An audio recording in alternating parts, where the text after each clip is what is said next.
Bine v-am regăsit! Adesea vorbesc și recomand celor care își doresc performanță, activitățile de zi cu zi sau chiar performanță în relații, performanță în businessurile lor.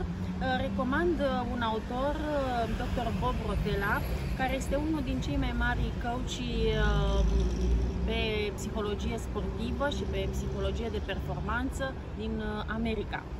La editura Ascendent am publicat nu de mult una din cărțile acestui autor, carte numită Viața nu e un joc al perfecțiunii, care are ca subtematică Găsește-ți talentul ascuns și lasă-l să te ghideze. Este o carte despre a ne descoperi vocația, menirea și de a face din fiecare pasiunea noastră un posibil domeniu de performanță. Am să vă împărtășesc pe scurt astăzi câteva din regulile lui Rotella, regulile autorului care sunt cuprinse în această carte, reguli care eu sper să vă folosească. Dacă crezi despre tine că poți face ceva, probabil o vei face. Dacă te consideri incapabil să faci ceva, probabil că nu o vei face.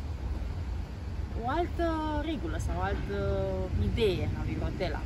Fiecare ființă umană are abilitatea de a alege cum acționează și cum anume gândește despre ea însăși. Așa cum spune George Burns, ori faci ceea ce iubești, ori iubești ceea ce faci. Nu există o altă posibilitate.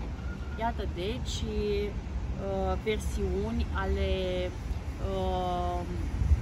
modului în care putem să ne raportăm la hobby-uri și profesie.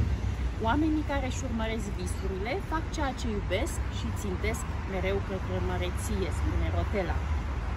Și mai spune autorul, un vis căruia îi lipsește un angajament este doar o fantezie.